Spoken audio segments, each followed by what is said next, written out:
নমস্কার বন্ধুরা, easy cooking with তন্দ্রা চ্যানেলে আপনাদের স্বাগত জানাই। চটজলদি সিরিজের তৃতীয় পর্বে আজকে আমি বানাবো বেগুন পার্শে।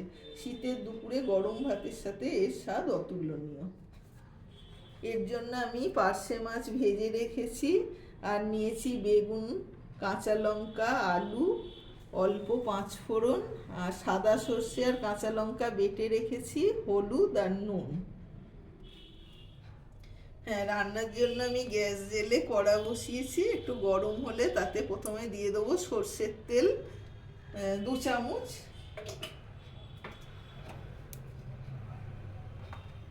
দুটো কাঁচা লঙ্কা ফাটিয়ে দেব,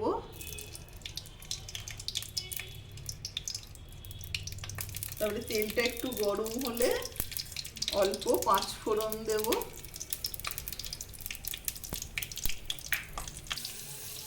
ফোড়নটা হয়ে যেতে এতে আমি বেগুন দিয়ে দিলাম। বেগুনগুলো হালকা হাতে একটু ভেজে নেব। এবারে দেব আলুগুলো,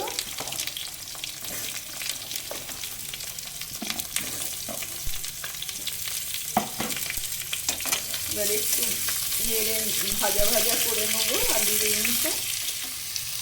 3-4 মিনিট এভাবে ভাজা ভাজা করে নেওয়ার পর এবারে আমি এসে দিয়ে দেবো পরিমাণ মতো নুন,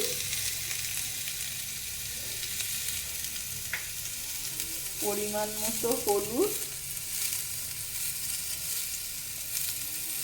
আর আগে থেকে বেটে রাখা সাদা সর্ষে আর কাঁচা লঙ্কা এর মধ্যে দিয়ে দেবো। দিয়ে এটাকে একটু নাড়বো, একটু নেড়ে এবারে এতে আমি জল দিয়ে দেবো।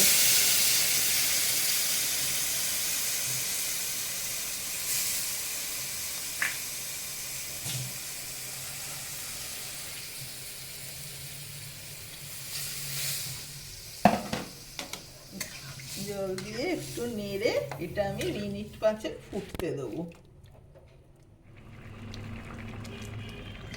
দেখুন 5 মিনিট এটা ফুটে গেছে। আলুগুলো অর্ধেক সেদ্ধ হয়ে যাওয়ার পর আমি ভেজে রাখা পার্শে মাছগুলো এবার দিয়ে দেবো।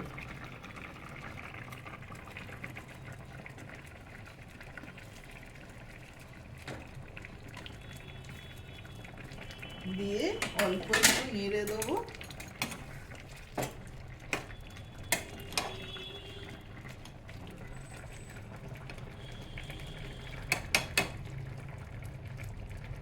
দিয়ে আবার 5 মিনিট এটা হতে দেবো।